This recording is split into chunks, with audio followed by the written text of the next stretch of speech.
New alarm bells ringing tonight on the coronavirus outbreak in this country. Doctors say the virus is spread through droplets when someone coughs or sneezes. And I think the business community, it's in their interest that people actually stay home and stop the spread. For a business that can allow more employees to telecommute, we want you to do that. Hi, friends. I'm Andy Paul, host of the Sales Enablement Podcast, and I want to encourage you to listen to my brand new special 6-part podcast miniseries titled Selling with Purpose. The team behind Sales Enablement Podcast and I put together this incredible series of inspiring conversations exploring what it means to sell with a mission greater than just hitting your numbers in this era of COVID-19 and beyond. So tune in to hear from world-class enterprise sales leaders and learn how their 6 companies will close $50 billion selling remotely. See how they've supported essential workers with the products and services they need to stay safe and thrive during this time of crisis. Subscribe to Selling with a Purpose now on Apple Podcasts, Spotify, Stitcher, or wherever you listen to podcasts.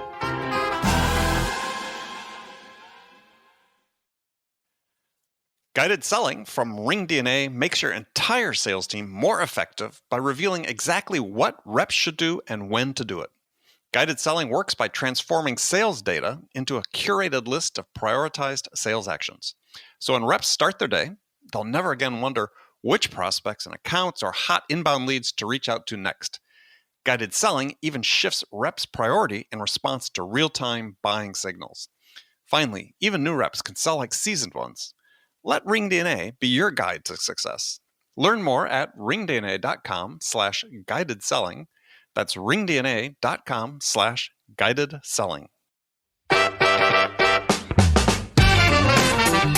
What sort of variability do you find in the individual performance of members of your team in that type of environment? Is it, hey, we got such a great process, we can throw anybody in there and they'll do okay? Or no, we need to have a certain type person that can succeed within this process? I would say a little bit of both. The process is large and can be a little cumbersome if you're coming from outside the industry or outside of such a robust process. It's not that anybody can follow it. Yes, anybody can follow the steps, but you still need the right person to do the sales. And that relies on the sales managers finding the right hunter-gatherer type and then coaching them along the stages so that way they understand why the process is there.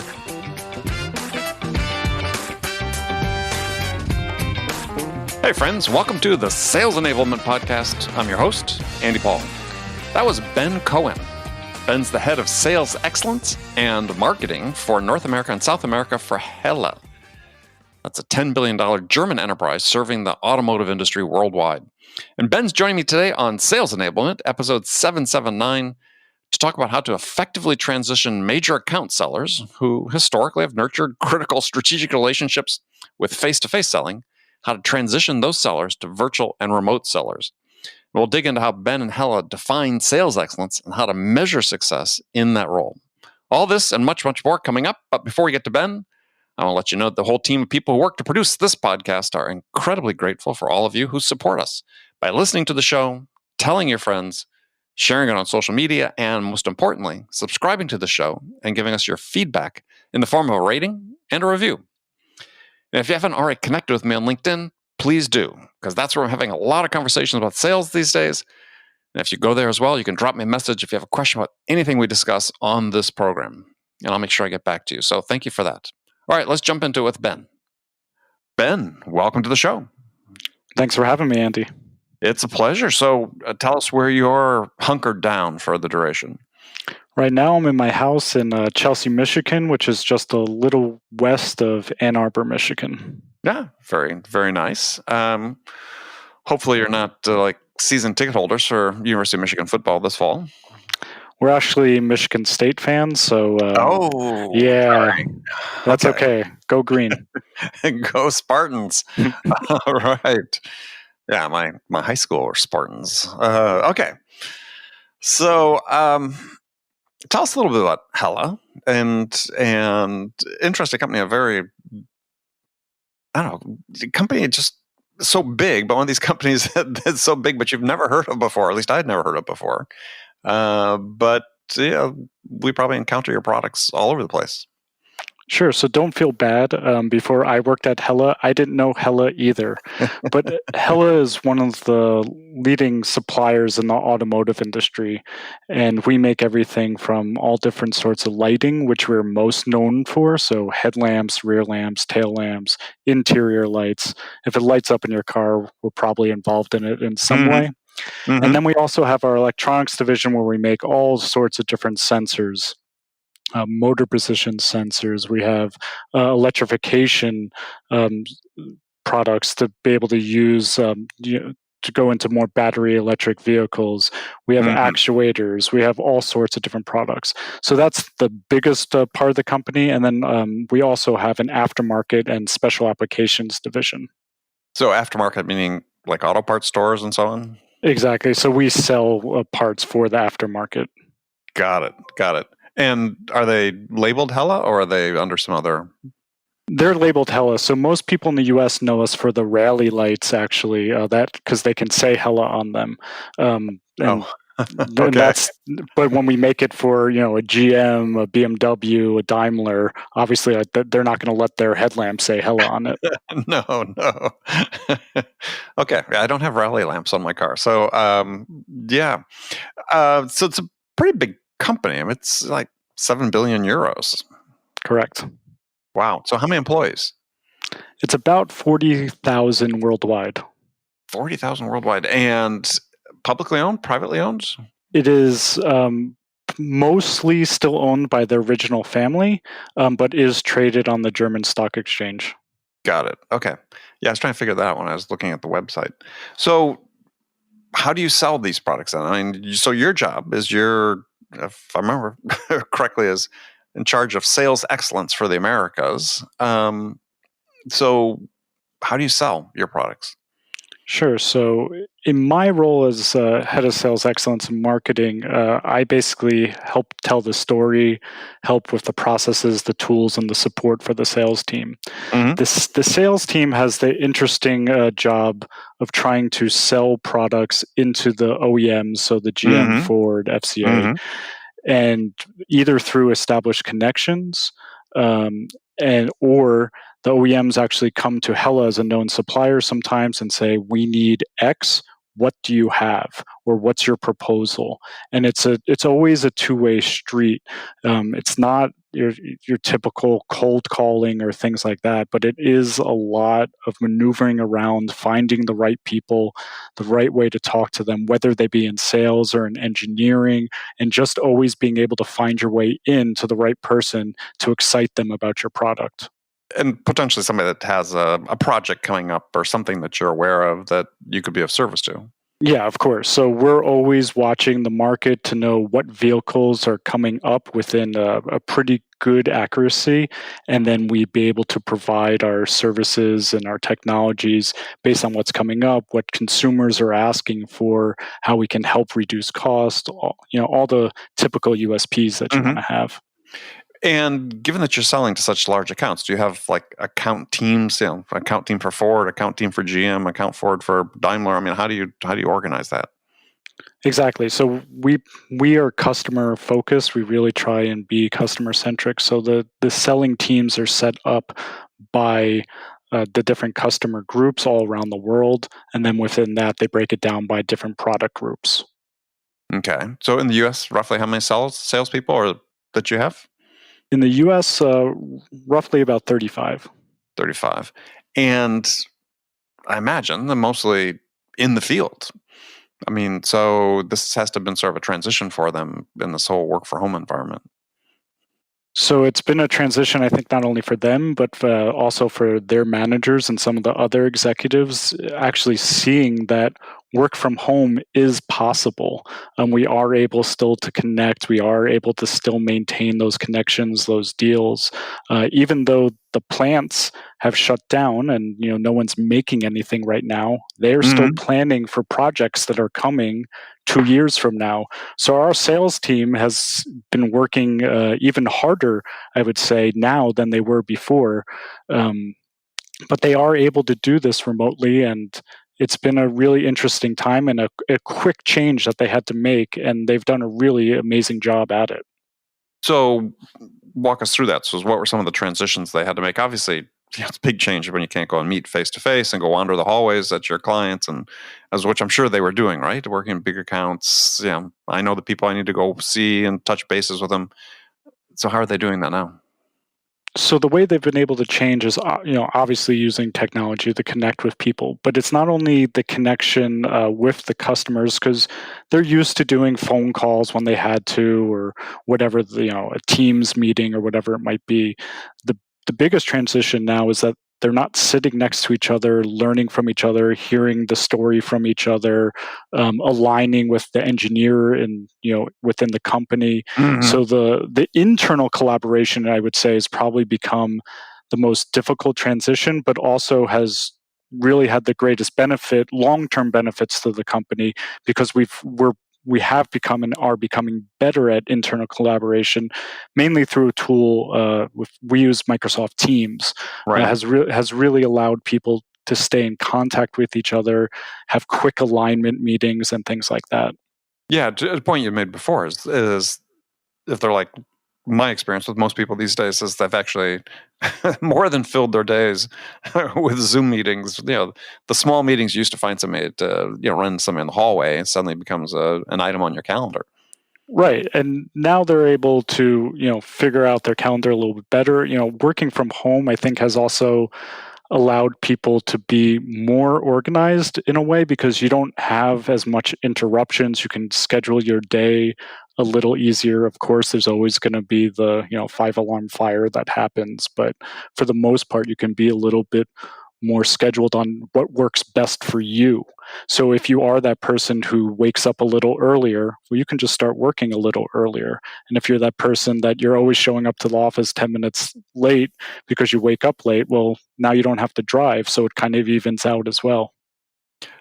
But imagine somewhat in your business, in trying to get design wins that your team is searching for, is that there was a fair amount of presentation activity that went on. And interesting how your team feels about sort of the effectiveness of their presentations in a remote setting. Because there's things being written now, a couple months in about, buyers are reacting differently, and they buy differently remotely than perhaps they did when you're meeting with them in person. And the presentation being one key element of that. Yeah, and I think now I'll put on my marketing hat for a second, and this is something we look really closely at throughout the year, but especially in this Corona phase and post-Corona, is how do we do presentations better? How do we get to the point a lot quicker? How do we hit the messaging that specific buyer wants to hear? So not necessarily having a one presentation fits all, but making sure that we have the messages that the people want to hear. I think also in this time, the relationships that you set up previously are really coming through for you if you had done it right. And a lot of times, people sometimes think that in B2B, okay, it's business to business, but you have to remember that human element when you're in B2B, you're still talking to people. People are the ones making those final decisions. We don't yet have AI doing the purchasing decisions for us. So the relationships are important. Well, I think even in that environment, I would still contend the human relationships will become more important. Yeah, of course. I mean, I think the AI buying experience is going to be largely, or your selling experience, whichever way we want to look at it, largely undifferentiated. And so people will still make the difference. Yeah, because someone still will have to evaluate it. Maybe AI can get it 80% of the way there based on different criteria that you put in. But if you helped someone out before, they remember that. And this is what counts. Well, to that point is, what sort of continuity have you had in your sales team? I mean, selling into these large accounts, do your people, average tenure, 5 years, 10 years? I mean, they know those accounts inside out? In the sales team, it ranges, but across Hella, the tenure stays pretty long. People at Hella tend to stay at Hella a really long time, not only because they're excited about the industry, but we just do really cool things that you can't, get your hands on elsewhere. So then we get to know the technologies really well. We know the industry really well. You may not stay on the GM team forever. You might move maybe to Ford, or Sure. maybe have an opportunity overseas. And there's and that's what Hella allows you to do, being such a big company, is to have the collaboration and the abilities to do things throughout the company and the world. Yeah, well, it's a real change from sort of transactional selling that a lot of people know about. Even some complex products, will appear somewhat transactional compared to the length of relationships and the ongoing sort of renewal of relationships that you have with new products and new projects that you can work on the customer with. I think I don't know. I sort of get the impression that more and more sellers are sort of seeking that these days. Is that you can really get deep into an account and get to know them and build these connections and these relationships you talked about. And that, to me, is I found in my career, because I'm selling a lot of opportunities like that, is part of the job satisfaction. I think that's the fun of it too. I mean, yes, it's fun to close that big deal, but ultimately, when you're selling something, you're trying to help somebody out. And if you can help not only the company you're selling to, but also their customers, that's the fun part. And when you work at a company such as Hella, you're not only helping someone sell a car, but you're helping that person who's driving the car. And then when you're out with your friends, not thinking about work, you go, "Oh yeah, that car, I know exactly what's in that. I know how we helped. I know, oh, did you know you could do this with that car?" And to really see it out there live and how it actually impacts people's lives, this is fun versus just sending over a contract and you bought a property or something like that. Yeah, yeah, absolutely. Well, so I mean, obviously, the shutdown of the plants must have affected your pipeline in the near term, I imagine. So what are your sellers doing to adjust to that? So for right now, the automotive industry is actually a unique selling thing. So when you close on business, that business actually isn't coming in for another 2 years.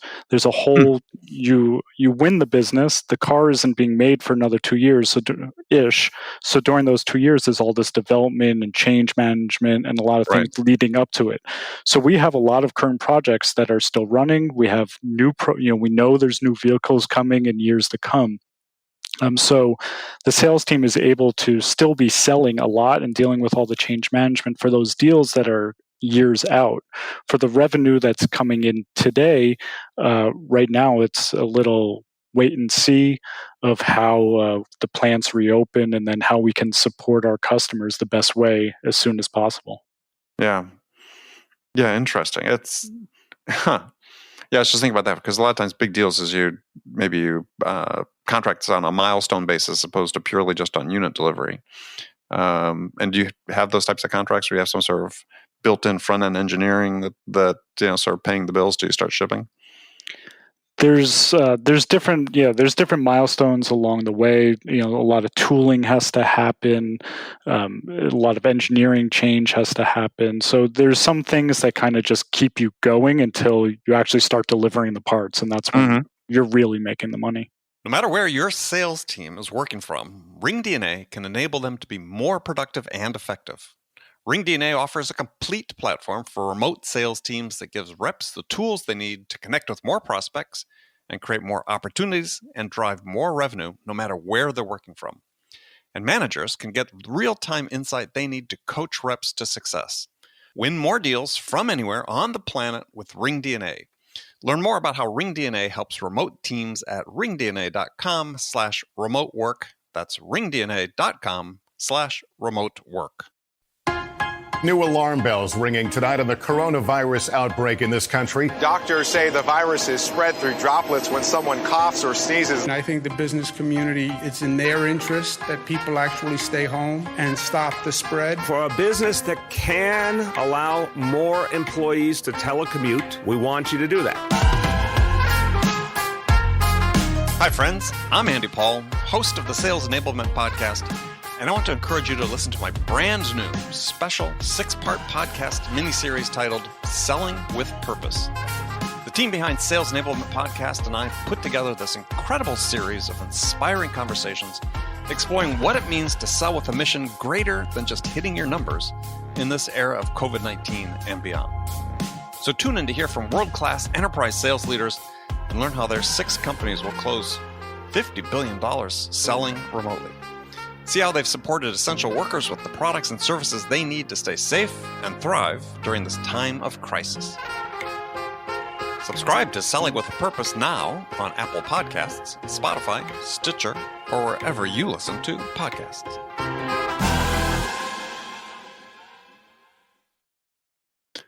So your job as head of sales excellence, which I think is greatly aspirational, I love it, is so what's your charter in that role from the sales excellence perspective? From the sales excellence side, it is to do everything possible to make a sales job better.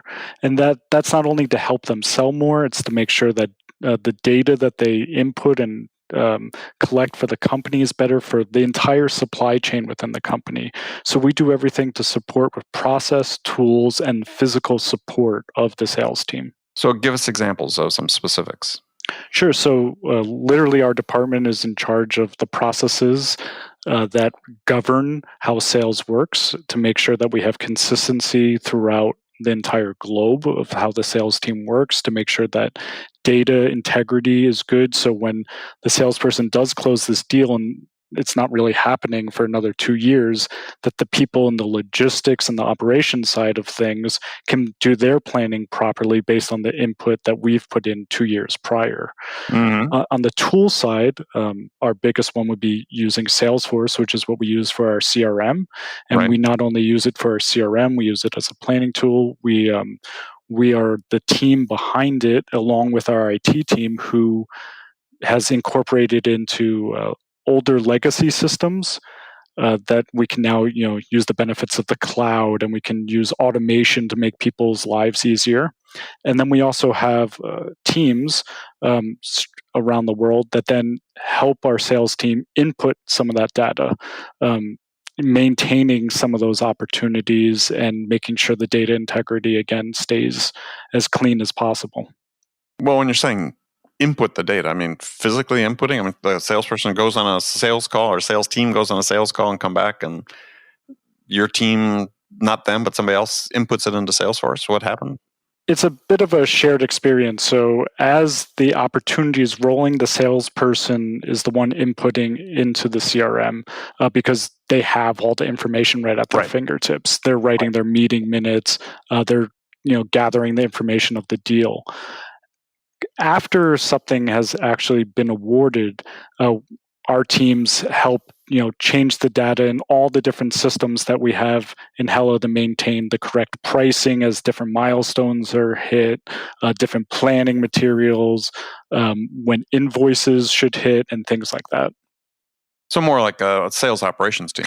Exactly. Sales excellence is sales ops. Okay, so you're not responsible for, in this role, for training or other enablement activities, or do you handle those as well? We handle that as well. So if we roll out something new, we do training. We do initiatives that we then bring to the sales team, and we're constantly working with the sales leaders on what's needed, how can we improve, how do we make their lives easier, how do we make Hella's life better. So it's a lot of sales is my biggest customer. Mm-hmm. Well, yeah, with that title, I'd hope so. So what sort of regular training, and especially let's put in the context of what's happening right now, is have you had to change your messaging, your go-to-market messaging at all? It doesn't really sound like it, since you're dealing with such long time frames with the deals. But I was wondering if you've had to tweak that some in terms of how you approach your customers. The messaging behind how we're going to everyone hasn't changed dramatically, because we're still doing the same things that we were doing before. We're just doing it in a slightly different way. The way the messaging will change is based on how the market changes and how we make sure that our products are fitting. So whenever sales is getting ready for, if it's like a big meeting where they're going to do a discovery or something like that, we always try and help either from the marketing or sales excellence side and see how we can help craft that message, help them tell the story, in the best way. Obviously, they know the customer better, and the engineers know the product better, and then we can kind of be the sparring partner in the middle. Mm-hmm. So how do you measure success in sales excellence? Dashboards. Of course, dashboards. But are there yeah. specific things that you're looking at and saying, based that reflect training or coaching or some other aspect of enablement, to say, yeah, we're on track, we're enabling the team to do what they need to do, or what are the specific KPIs I guess you're looking at? So at the beginning of every fiscal year, obviously we set up what our main targets are for the year. And a lot of them do have to revolve around data and data integrity, because planning is such an important part in a supply chain. So if we're not entering in the right data, it really hurts the company in the long run.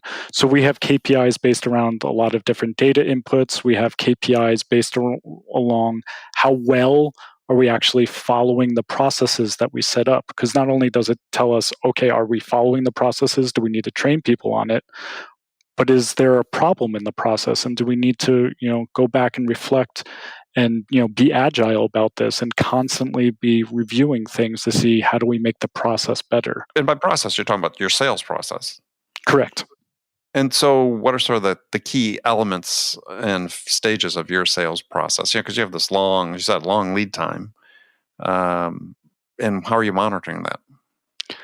So it's mostly monitored actually through our Salesforce. So we've been able to use Salesforce to be able to implement our documented processes to be able to have that in the system. So when a salesperson is actually going through their opportunity, we don't let them really deviate too much from the process, because they're prompted. They have to hit different checkpoints to get to the next stage and move along. So this is really helping with the governance. Do things happen? Are there exceptions? Yes, of course. But the exceptions are what help us learn and see, do we need to make changes? And then in addition to that, we always have a group of what we call the key users.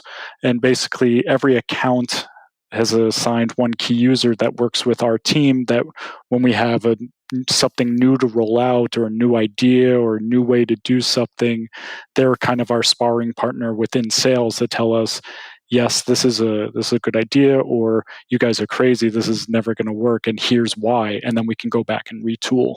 One thought that sort of sprung to mind is, so when you have such a well-documented process, and you said you have gates in there, certain things have to happen before you can migrate from one stage to the next and so on, what sort of variability do you find in the individual performance of members of your team in that type of environment? I mean, is it, hey, we got such a great process, we can throw anybody in there, and they'll do okay, or no, we need to have a certain type person that can succeed within this process? I would say a little bit of both. The process is large and can be a little cumbersome if you're coming from outside the industry or outside of such a robust process. But once you get it and you follow it, really, it's not that anybody could follow it. Yes, anybody can follow the steps, but you still need the right person to still do the sales. And that relies on the sales managers finding, the right hunter-gatherer type, finding, and then coaching them along the stages so that way they understand why the process is there, not just that hey, you have to do X before you can do Y. It's why you have to do X before you can do Y, and how it sets things up later down the road. So it does involve the training and the understanding of the why, and not just the how. Well, and you raised an interesting point. So in this large account environment that you're dealing in, where you're sort of to some degree, piggybacking off of existing relationships to find new opportunities within that account.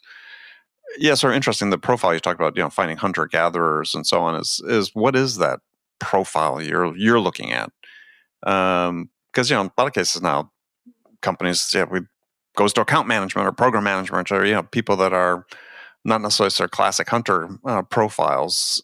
What do you guys sort of look for?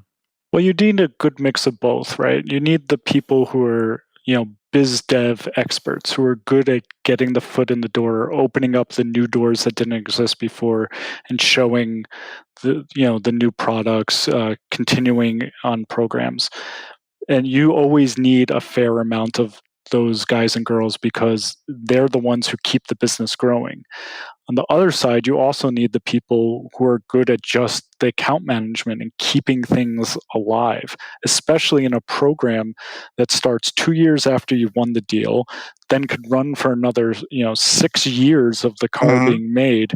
You're talking about such a lifespan that someone really has to know what's going on. So we really do look for the mix of both the people who are going to go out and get it and the people who are going to keep things running so that way our customers stay happy, because the longer the customer's happy, it makes the biz dev guy's job easier as well. Yeah, and in those environments, when you're selling into these large accounts, you're strategic BD person or however you label that's looking for the new big opportunities within existing clients. Yeah, how do you groom those people, assuming you're not hiring someone that's fully formed, but you are continuing to develop them?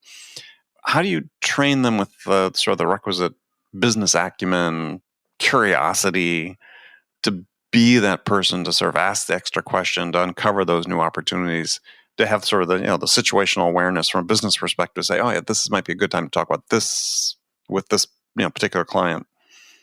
Sure. So I think a lot of it is, and this would be true within almost any department really, is that the people who are the most curious, who ask the most questions, are the ones who naturally gravitate to those types of roles.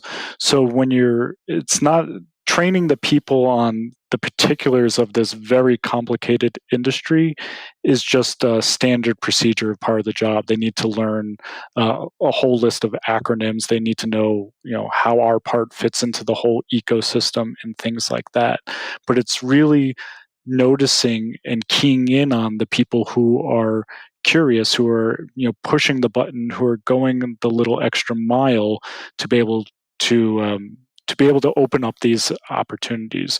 So it's really incumbent on the sales managers and their teams to notice that and then be open enough to be able to shift people into the right roles for the right accounts, and to be open enough to be able to stick with your decisions when you do things like that. But my point is, do you have part of your enablement or training regimen that, we're going to make these people just smarter about business in general, right? Because their clients are huge corporations for the most part. I mean, one of the problems I see with sellers these days, and not necessarily in this environment that you're talking about, but is, they don't know how to read a financial statement, right? I mean, right. You want your sellers to be able to be up to date on the latest SEC filings and all that to understand what's going on in your clients. So I was just wondering, your customers. So I was just wondering if you have training that's sort of focused on, how do we just make them smarter about business in general and more aware? Or again, you just assume they're going to come in with that skill set? I think most people come in with some sort of skill set. It's the type of people we're hiring who have come out of, whether they've come out of other jobs or other programs that have given them that kind of acumen already. A lot of people in the sales department, either have engineering degrees or business degrees, have a few years experience in the working world in a similar environment. So the typical business acumen, the problem solving, knowing how to actually use Excel, these are things that they come in knowing pretty well. It's more our job to teach them the unbelievableness of how a car gets made and how our products fit into that. Yeah. As you said, all the acronyms, which I'm sure it's like selling to the defense industry. I mean, there's tons, right? I learn a new acronym practically every day. Yeah, I can imagine. Yeah. All right. Well, Ben, we've unfortunately run out of time, but enjoyed the conversation. Thanks for joining us. So if people want to connect with you, how would they do that? Sure. So the easiest way is just to find me at Hella. So you can email me at ben.cohen, Cohen, at hella.com. Okay. Well, Ben, thank you very much, and stay safe. Yeah, you too. Thank you so much for having me. It was a great talk.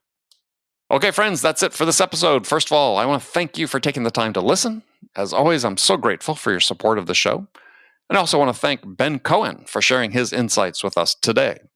If you enjoyed this episode, please subscribe to this podcast, Sales Enablement with Andy Paul, on iTunes, Spotify, or wherever you listen to this podcast. And if you could also leave us a rating or a review and let us know how we're doing, we'd appreciate it. And you can do all that on your phone in less than a minute as soon as this podcast is over. So thank you so much for investing your time to join us today. Until next time, I'm your host, Andy Paul. Good selling, everyone.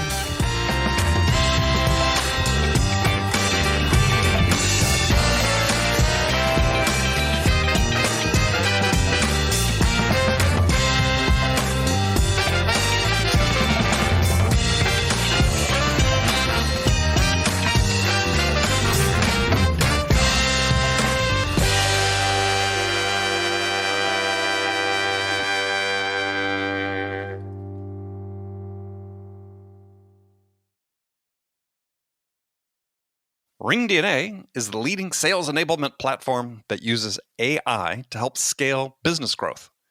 Trusted by the top companies across the globe, RingDNA offers a suite of powerful tools for every sales role. The RingDNA Dialer radically improves sales productivity and call connection rates, while guided selling helps reps know exactly what to do and when to do it. Conversation AI uses artificial intelligence to surface the most impactful coaching opportunities in real time. So, no matter where your team is working from, the RingDNA platform can help them exponentially increase call connections, opportunities, and revenue. Learn more at ringdna.com/platform. That's ringdna.com/platform.